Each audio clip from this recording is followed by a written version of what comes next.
Hello friends, welcome back to the channel knowledge by G. कैसे हैं आप सभी लोग? आप सभी काफ़ी अच्छे होंगे और अच्छे से अपने एग्ज़ाम की तैयारी कर रहे होंगे।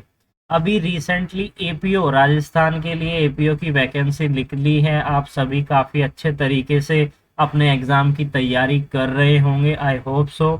हम अपनी वीडियो में हिंदू मैरिज एक्ट से रिलेटेड सीरीज़ लेकर आ रहे हैं, जिसमें हम जो है सेक्शन को कवर करते हैं, साथ ही एमसीक्यू को कवर करते हैं। तो वीडियो स्टार्ट करने से पहले मैं ये कहना चाहता हूँ, अगर अभी तक आपने हमारे चैनल को सब्सक्राइब नहीं किया है तो चैनल को सब्सक्राइब कर दीजिए, और एंड तक अगर वीडियो इन्फॉर्मेटिव लगती है तो वीडियो को भी लाइक जरूर कीजिएगा। तो जो भी स्टूडेंट, जो चाहे वो एलएलबी कर रहे हों, चाहे वो एपी और राजस्थान की तैयारी कर रहे हैं, या किसी और कॉम्पिटिटिव एग्जाम की, आने वाले फ्यूचर एग्जाम की तैयारी कर रहे हैं और उसमें हिंदू लॉ को पूछा जाना है, तो ये वीडियो आपके लिए बहुत ही हेल्पफुल होने वाली है। इस वीडियो के अंदर हम सेक्शंस को डिस्कस करेंगे और एमसीक्यू को डिस्कस करेंगे, ताकि आपके प्रीलिम एग्जाम के लिए इम्पोर्टेंट है एमसीक्यू की प्रैक्टिस करना, और सेक्शन की प्रैक्टिस करना आपके लिए मेंस और एमसीक्यू दोनों के लिए ही ज़रूरी है। तो स्टार्ट करने से पहले मैं आप सभी कैंडिडेट से ये कहना चाहता हूँ, तो अगर आपने अभी तक बेरेक्ट नहीं लिया है तो प्लीज़ बेरेक्ट ले लीजिए, बेरेक्ट को ओपन कर लीजिए। एक बारी मेरी वीडियो ख़त्म हो जाए उसके बाद जो सेक्शन या जिस सेक्शन के ऊपर मैं एमसीक्यू आपके लिए लेकर आ रहा हूँ, उसको एक बारी आप इंडेक्स में ज़रूर देख लीजिएगा, जो आपके लिए काफ़ी हेल्पफुल होगा। अब हम फास्टली जो है क्वेश्चंस को कवर कर लेते हैं, ताकि जो अभी इसी वीडियो के माध्यम से हमारे साथ कैंडिडेट जुड़े हैं, उनको प्रीवियस वीडियो में की हुई चीज़ें डिस्कस दोबारा से मैं कर दूं कि ये क्वेश्चंस थे जो हम कवर कर चुके हैं, तो फास्टली करते हुए चलेंगे।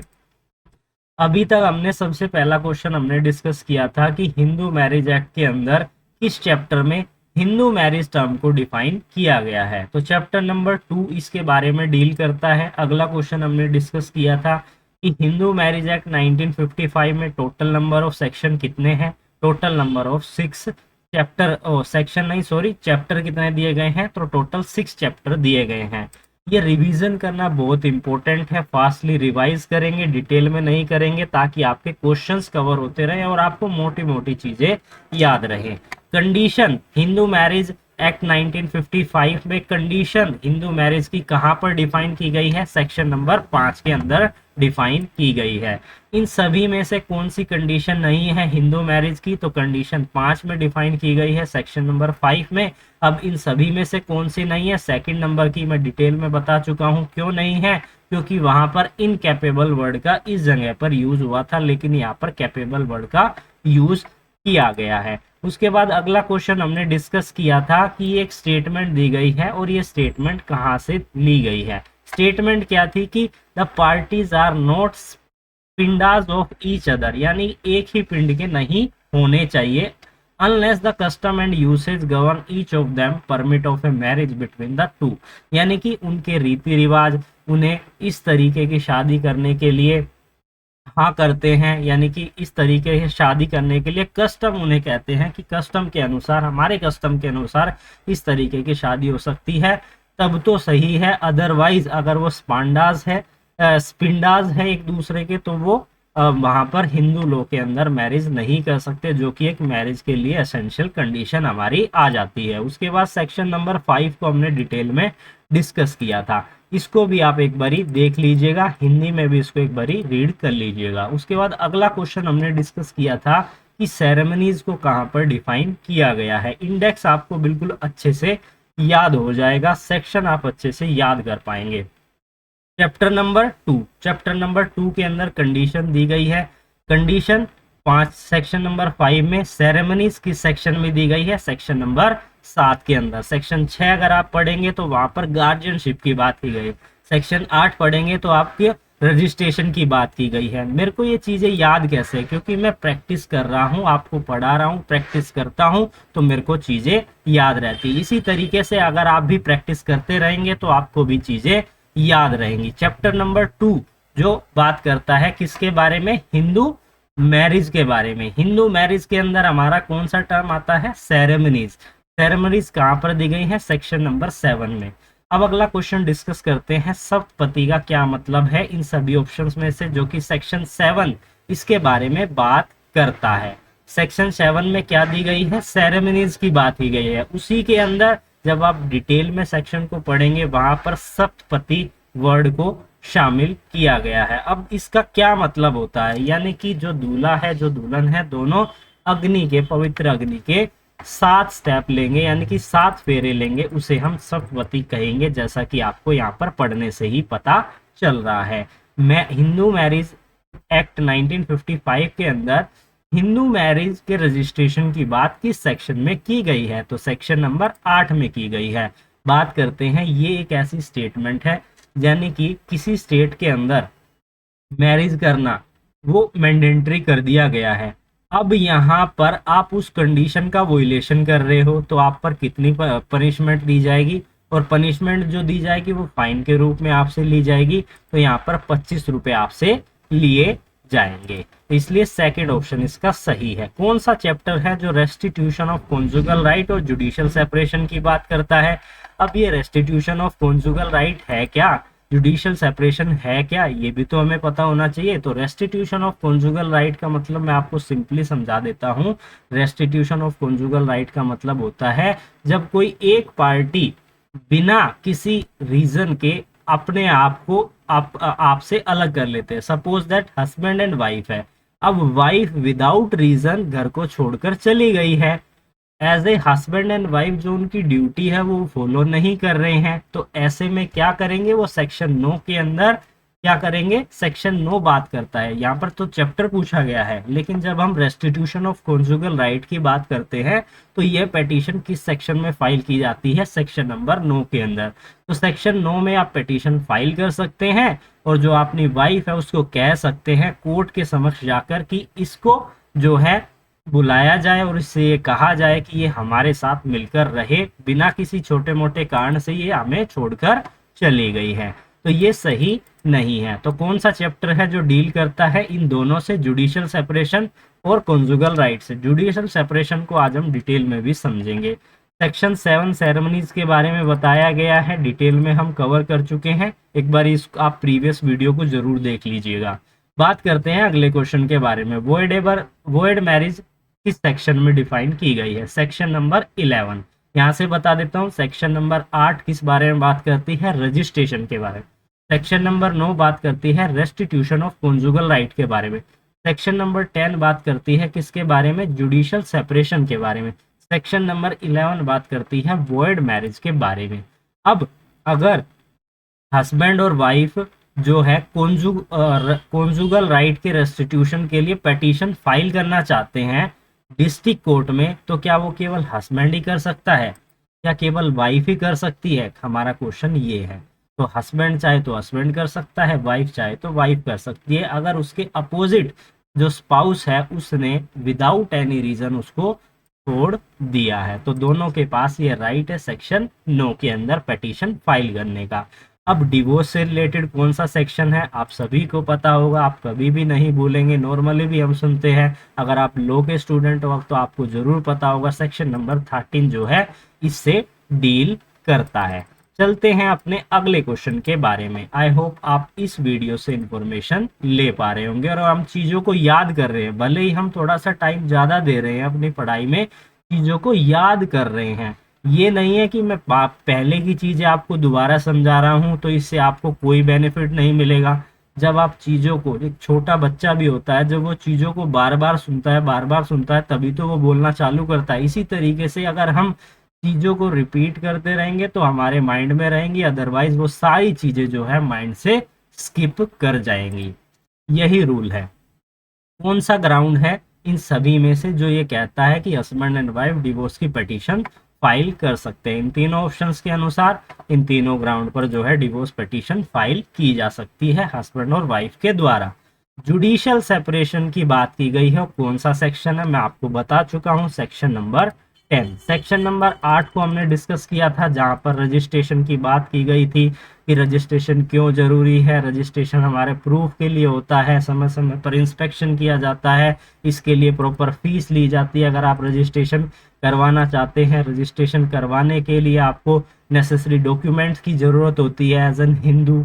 जब आप जाते हैं आपको नोटिस देना होता है, पहले नोटिस के बाद आप 30 दिन पहले आपकी इंफॉर्मेशन देते हो रजिस्ट्रार को कि हम शादी करना चाहते हैं। उसके बाद 30 दिन के अंदर अगर किसी का ऑब्जेक्शन होता होता है तो वो अगर ऑब्जेक्शन नहीं उठाता, अगर उठा देता है तो उसके लिए उनसे बातचीत की जाएगी कि क्यों आपको ऑब्जेक्शन है। अगर ऑब्जेक्शन नहीं होता है तो 30 दिन के बाद आपकी जो है मैरिज का प्रोसेस शुरू हो जाएगा और आपकी जो मैरिज है वो फिनिश हो जाएगी। नेसेसरी डॉक्यूमेंट होते हैं, आपकी आईडी प्रूफ, विटनेस की जरूरत होती है, ये सारी चीजें आपकी होती है। एक्स्ट्रा इन्फॉर्मेशन भी मैं आपको यहाँ पर दे रहा हूँ।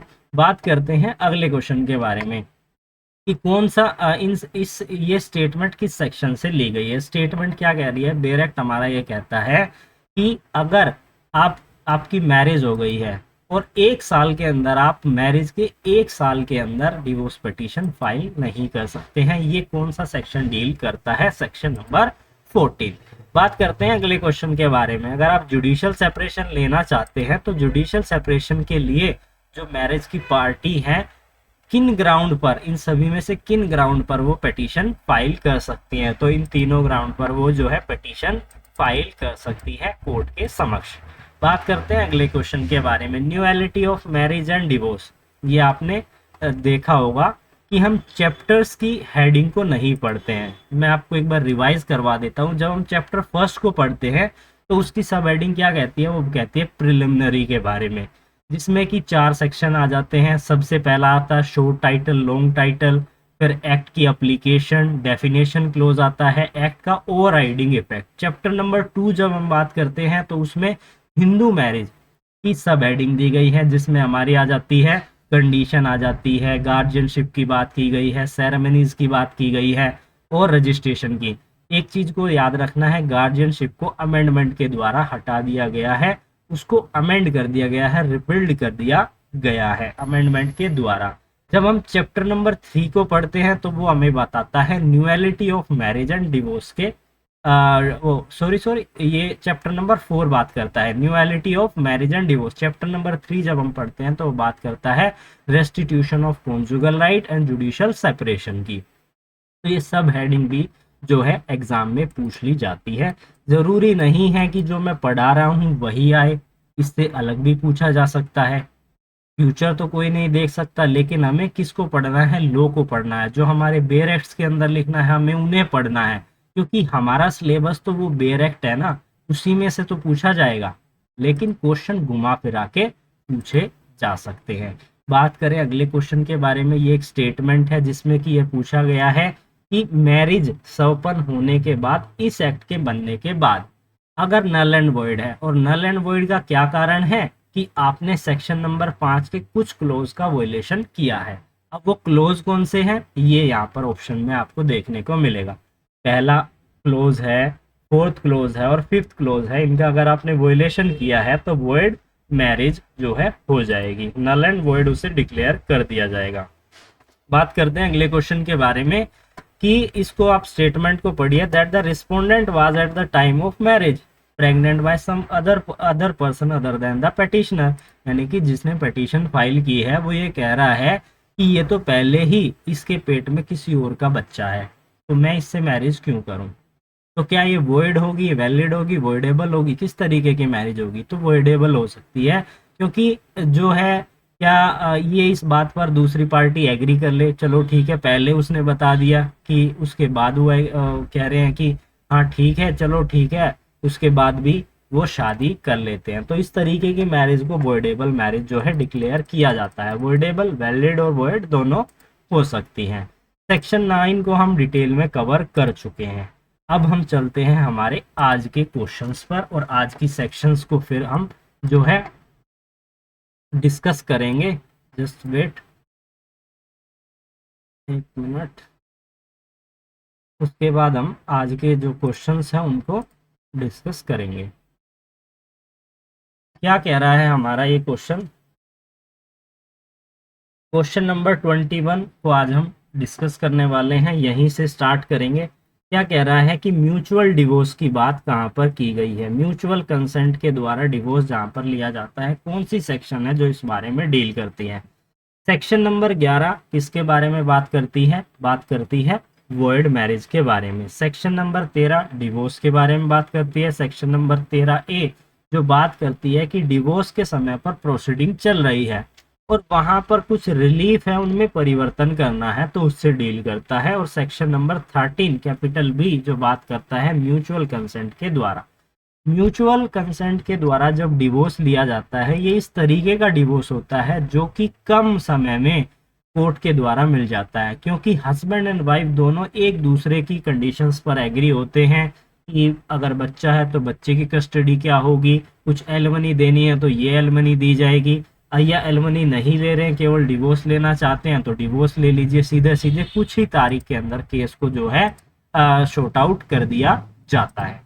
चलते हैं अगले क्वेश्चन के बारे में। अगला क्वेश्चन क्या कह रहा है? अगला क्वेश्चन हमारा कह रहा है कि रीमैरिज कब कर सकता है? कोई भी डिवोर्स्ड पर्सन है तो वो रीमैरिज कब कर सकता है और कौन सी सेक्शन है इससे डील करती है? सेक्शन नंबर 13 ए इस बारे में बात करती है। अभी बताया है कि प्रोसीडिंग चल रही है डिवोर्स के संबंध में और उसके रिलीफ में कुछ परिवर्तन करना है तो उसके संबंध में है। सेक्शन नंबर 14 इस बारे में बात करता है, वो ये कहता है कि डिवोर्स की पिटीशन 1 साल के अंदर प्रेजेंट नहीं की जाएगी। सेक्शन नंबर 15 जो बात करता है हमारा किसके बारे में कि डिवोर्स पर्सन दोबारा से मैरिज कर सकते हैं, तो इसका थर्ड ऑप्शन बिल्कुल सही है। बात करें सेक्शन नंबर 16 की, तो आप हमें कमेंट सेक्शन में कमेंट करके बताइए कि ये सेक्शन किससे डील करता है। अगर आगे ये पूछा जाता है तो फिर मैं आपको इसके बारे में बताऊंगा। चलो अगला क्वेश्चन क्या कह रहा है? पनिशमेंट ऑफ बाइगेमी इस सेक्शन से डील करता है। Section number 14, section number 15, section number 16, section number 17। तो कौन सा सेक्शन है? सेक्शन नंबर 14 किस बारे में बात करता है? सेक्शन नंबर 50 किस बारे में बात करता है? सेक्शन नंबर 60 किस बारे में बात करता है? सेक्शन नंबर 17 किस बारे में बात करता है? तो क्या ये क्वेश्चन भी मैं आपके लिए छोड़ूं? तो प्लीज इतना एफर्ट मैं लगा रहा हूं तो एक दो क्वेश्चन तो प्लीज आप मुझे कमेंट सेक्शन में कमेंट करके जरूर बताइएगा, ताकि मुझको लगे कि आप भी अच्छे से एफर्ट कर रहे हैं। बात करते हैं अगले क्वेश्चन के बारे में। क्या कह रहा है कि सेक्शन 9 के अनुसार सेक्शन 9 के अनुसार इन सभी में से कौन सा 9 नहीं है, ये 19 है, तो इसको प्लीज करेक्ट कर लीजिए। सेक्शन नंबर 19 के अनुसार कौन सा ऑप्शंस जो है बिल्कुल सही है? जहां पर बात की गई है सेक्शन 19 जो बात करता है कि पिटीशन कहां पर प्रेजेंट की जाएगी, किस कोर्ट के अंदर, क्या ज्यूरिडिक्शन बनेगा। तो पहला ऑप्शन क्या कह रहा है कि डिस्ट्रिक्ट कोर्ट के अंदर, जहां पर सिविल ज्यूरिडिक्शन जो है उसका बन रहा है, जहां पर मैरिज जो है संपन्न हुई है।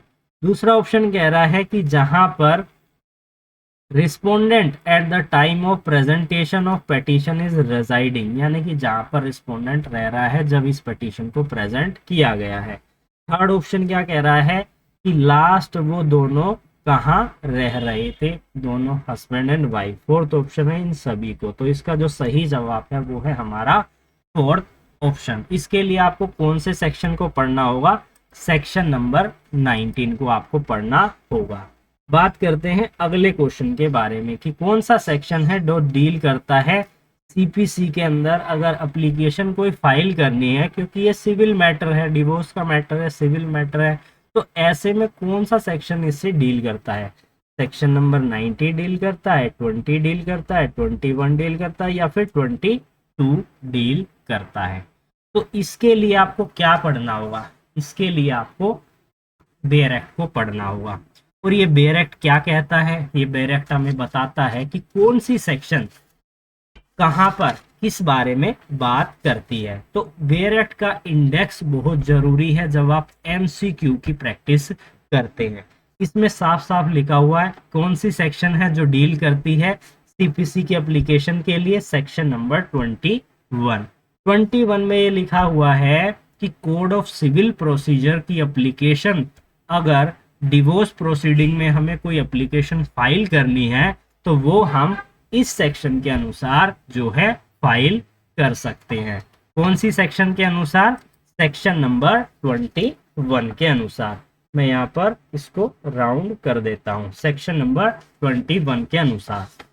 आप चाहते हैं तो मैं एक बारी शुरू से पूरे इंडेक्स को, अगर आप चाहते हैं मैं रिवाइज करवाऊं, बताऊं कौन सी सेक्शन किससे डील करती है, ताकि आप चीज़ों को याद कर पाएं।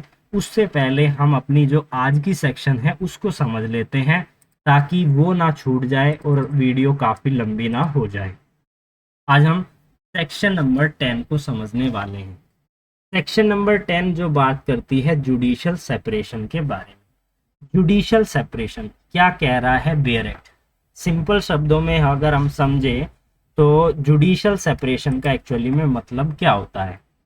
As a husband and wife आपकी शादी हो गई, आप हस्बैंड एंड वाइफ शादीशुदा एक जोड़े की तरह रह रहे हैं, लेकिन किसी कारण से आप अलग रहना चाहते हैं। अब वो कारण कुछ भी हो सकता है। आई होप आप इस चीज को समझ पा रहे होंगे। कोई भी कारण हो सकता है। अब आप अलग रहना चाहते हैं लेकिन आप डिवोर्स नहीं लेना चाहते।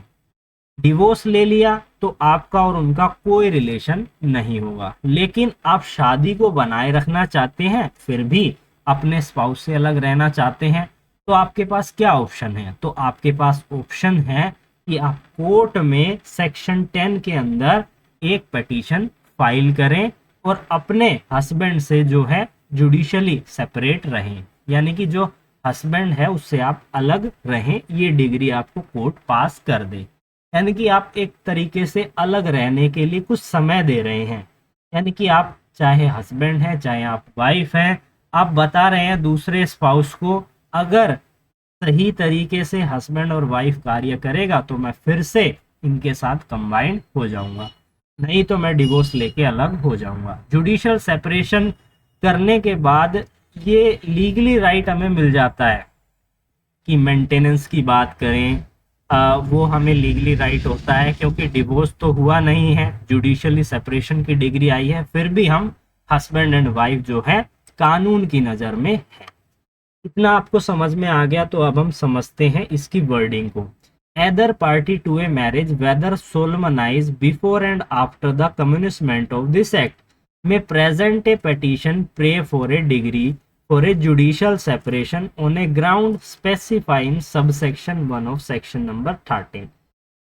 सेक्शन नंबर 13 के जो ग्राउंड है सबसेक्शन 1 के, 13 के 2 के जो ग्राउंड है जिसमें केवल वाइफ के पास राइट है डिवोर्स फाइल करने का सॉरी जिसमें केवल वाइफ के पास राइट है सबसेक्शन 2 में। सबसेक्शन 1 में वाइफ और हस्बैंड दोनों के पास है डिवोर्स लेने के। अगर इन्हीं ग्राउंड पे जुडिशियल सेपरेशन की डिग्री भी आप ले सकते हैं अपने स्पाउस से, तो आप ले सकते हैं इस पर्टिकुलर सेक्शन के अंदर प्रेजेंट करके। दूसरा ऑप्शन यहाँ पर क्या कह रहा है, दूसरा पॉइंट क्या कह रहा है, whether a degree for a judicial separation has been pass, यानी कि जब जुडिशियल डिग्री पास कर दी जाएगी कोर्ट के द्वारा, no longer to be obligatory for the petitioner of other party on being satisfy the truth of the statement made in such petition resigned the degree if it consider just and reasonable to do so। यानी कि यहाँ पर क्या कहा जा रहा है, simply ये कहा जा रहा है जब जुडिशियल सेपरेशन की डिग्री कोर्ट पास कर देती है तो ऐसे में आपके पास एक तरीके से राइट आ जाता है किस चीज़ का, क्योंकि आप लीगली तो आपने मैरिज की है लेकिन आपने डिवोर्स नहीं लिया है, आप जुडिशियली सेपरेट हुए हैं केवल, तो आपके पास यह राइट होता है कि आप जो है अपने हस्बैंड से अलग रह सकते हैं और वो किसी भी तरीके की जोर जबरदस्ती जो है आपके साथ नहीं कर सकता, क्योंकि आपके पास कोर्ट की डिग्री है। आप चाहे तो बाद में इस चीज को रिकंसीडर करवा सकते हैं कोर्ट के द्वारा, अगर आपके हस्बैंड चाहते हैं, अब वो बदल गए हैं, अब वो सही तरीके से रहना चाहते हैं, वाइफ बदल गई है, सही तरीके से रहना चाहती है, तो दोबारा से वो एक साथ रह सकते हैं। अब ये क्या ग्राउंड है जो यहाँ पर बताए गए हैं इस पर्टिकुलर सेक्शन में, ये भी थोड़ा हम जो है इस चीज को भी थोड़ा सा समझ लेते हैं।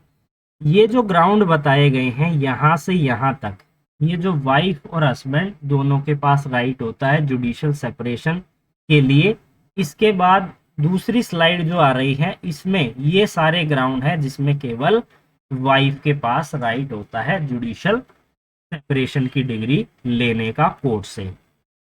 आई होप आप वीडियो को एंजॉय कर रहे होंगे। एक बारी मैं आपको इंडेक्स समझा देता हूँ स्टार्टिंग से लास्ट तक। एक लास्ट छोटा सा पेशेंस, थोड़ा सा पेशेंस बना के रखिएगा, आपको अच्छे से इंडेक्स जो है याद हो जाएगा। सीक्वेंस वाइज मैं बता देता हूँ।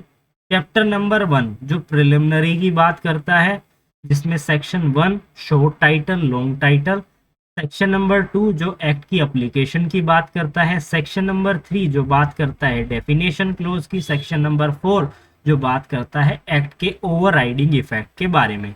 जब हम पढ़ते हैं चैप्टर नंबर 2 को, तो चैप्टर नंबर 2 हमें क्या कहता है, वो बात करता है हमारे हिंदू मैरिज के बारे में, जिसमें सेक्शन नंबर 5 आती है। सेक्शन नंबर 5 जो कंडीशन की बात करती है, 6 गार्जियनशिप की बात करती है जिसे रिपील्ड कर दिया गया है।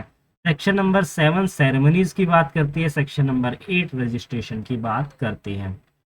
चैप्टर नंबर 3 जिसके अंदर हमारी सब हेडिंग क्या है, restitution of conjugal right and judicial separation, जिसमें हमारा सेक्शन 9 और 10 आता है। 9 बात करता है रेस्टिट्यूशन ऑफ कॉन्जुगल राइट की, 10 बात करता है जुडिशियल सेपरेशन की। अगला चैप्टर आता है चैप्टर नंबर 4 जो बात करता है किसके बारे में, जो बात करता है न्यूअलिटी ऑफ डिवोर्स और किसके बारे में, न्यूअलिटी ऑफ मैरिज एंड डिवोर्स के बारे में। सॉरी फॉर द आगे पीछे हो गया, न्यूअलिटी ऑफ मैरिज एंड डिवोर्स के बारे में, जिसके अंदर सेक्शन स्टार्ट होती है सेक्शन नंबर 11 से, जो बात करता है वॉइड मैरिज के बारे में। सेक्शन नंबर 12 वॉइडेबल मैरिज के बारे में। सेक्शन नंबर 13 जो हमें क्या करता है, डिवोर्स के बारे में। 13 को 2 पार्ट में डिवाइड किया गया है, ए और बी। ए क्या कहता है, ए कहता है जो डिवोर्स की प्रोसीडिंग चल रही है उसमें कुछ रिलीफ चाहिए, रिलीफ में कुछ परिवर्तन चाहिए, तो उसके संबंध में सेक्शन नंबर 13 ए है। 13 बी बात करता है म्यूचुअल डिवोर्स के बारे में। 14 बात करता है कि डिवोर्स जो है, डिवोर्स की पिटीशन मैरिज के 1 साल के अंदर प्रेजेंट नहीं की जाएगी। 15 बात करता है कब आप री मैरिज जो है कर सकते हैं। 16 बात करता है कि अगर भले ही आपकी मैरिज वॉइड है या वॉइडेबल है, लेकिन उससे होने वाला बच्चा लेजिटिमेट होगा, जायज होगा, यानी कि वैध शून्य मैरिज है, या फिर उसे हम वॉइडेबल या जो कि वैलिड हो सकती है, फिर भी जो बच्चा होगा वो जायज होगा, नाजायज नहीं होगा, लेजिटिमेट होगा। उसके बाद बात की गई है सेक्शन नंबर 17 बाइगेमी की पनिशमेंट की। उसके बाद अगर अगला सेक्शन पढ़े, अगला सेक्शन हमें कहता है कि कुछ अदर कंडीशन भी है, अगर उनका वोलेशन किया जाता है, जब हम सेक्शन को पढ़ेंगे तो इस चीज को समझेंगे, उसकी पनिशमेंट दी गई है। चैप्टर नंबर 5 जो बात करता है कि ज्यूरिडिक्शन कहाँ का होगा, प्रोसीजर क्या होगा, तो यहाँ से हमारे सेक्शन स्टार्ट हो जाते हैं। सेक्शन 19 से लेकर 28 ए तक। 19 क्या कहता है, 19 हमें बताता है कि किस कोर्ट में पिटीशन प्रेजेंट की जाएगी, जो हमने अभी एक क्वेश्चन भी डिस्कस किया है इसके संबंध में। सेक्शन नंबर 20 हमें क्या कहता है कि पिटीशन के कंटेंट क्या होंगे, उसकी वेरिफिकेशन की बात की गई है। सेक्शन नंबर 21 जिसमें कि आज का एक क्वेश्चन था, सीपीसी की एप्लीकेशन फाइल की जाती है अगर कोर्ट के अंदर, तो वो कहाँ से की जाएगी, हिंदू मैरिज लॉ की बात कर रहे हैं, तो इस एक्ट का भी रोल यहाँ पर जो है आ जाता है। सेक्शन नंबर 21 ए और बी, इसे 2 पार्ट में डिवाइड किया गया है, जिसमें कि पिटीशन को ट्रांसफर करने की पावर ए में दी गई है, बी में दी गई है कि ट्रायल का डिस्पोजल, यानी कि एकदम मतलब कि टाइमली उसका डिस्पोजल किया जाए, अननेसेसरी एडजर्नमेंट ना दी जाए, टाइमली पावर का कोर्ट इस्तेमाल करे, ये चीज यहाँ पर कही गई है। उसके बाद सी पॉइंट आ जाता है इसमें डॉक्यूमेंट्री एविडेंस का, यानी कि 21 को 3 पार्ट में डिवाइड किया गया है, ए बी एंड सी। ए में ट्रांसफर की पावर दी गई है, बी में क्या कहा गया है कि वो टाइमली इस चीज को पूरा करे, यानी कि जो प्रोसीडिंग है वो टाइमली की जाए, उसमें अननेसेसरी एडजर्नमेंट ना दी जाए। तीसरी चीज है डॉक्यूमेंट्री एविडेंस की बात की गई है। सेक्शन नंबर 22 काफी इंपॉर्टेंट है, क्योंकि जब हम फैमिली लॉ की बात करते हैं, फैमिली मैटर्स की बात करते हैं, तो कुछ ऐसे मैटर्स होते हैं जिन्हें की कैमरा प्रोसीडिंग में किया जाना जरूरी होता है, ताकि उसको पब्लिश ना किया जाए और प्रिंट ना किया जाए। ये चीज भी यहाँ पर लिखी गई है सेक्शन नंबर 22 में।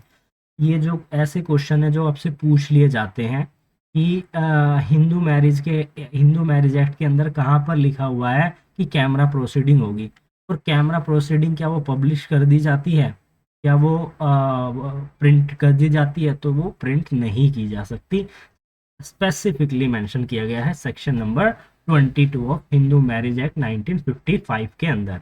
सेक्शन नंबर 23 जो बात करता है degree in A proceeding. Section number 23A, divorce के लिए रिस्पोंडेंट के लिए क्या रिलीफ होंगे, या अदर प्रोसीडिंग के लिए रिस्पोंडेंट के लिए क्या रिलीफ होंगे, यानी जो पिटीशन फाइल कर रहा है उसके अगेंस्ट में जो पार्टी है उसकी रिलीफ की बात की गई है।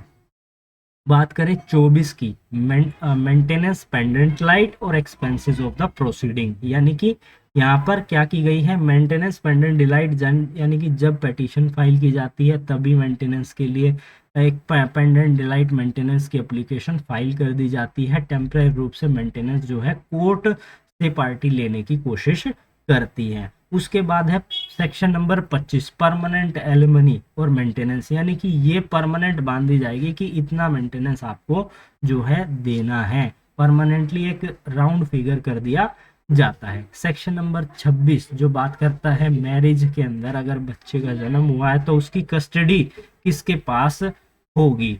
उसके बाद सेक्शन नंबर 27 जो बात करता है प्रॉपर्टी से रिलेटेड, हस्बैंड एंड वाइफ है, उनकी कोई प्रॉपर्टी है, कंबाइंड प्रॉपर्टी है, किसी एक पर्सन ने उस प्रॉपर्टी को लिया है, तो कौन जो है किसके हक में जाएगी वो प्रॉपर्टी, उस प्रॉपर्टी का डिस्पोजल की बात इसमें की गई है। सेक्शन नंबर 28, डिग्री से अपील, ऑर्डर से अपील की बात की गई है।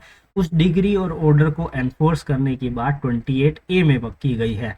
चैप्टर नंबर 6 जो बात करता है साइन और रिपील्ड के बारे में। तो मैंने पूरा इंडेक्स आपको समझा दिया है पूरा एफर्ट लेते हुए। आई होप आप वीडियो को एंजॉय कर पा रहे होंगे।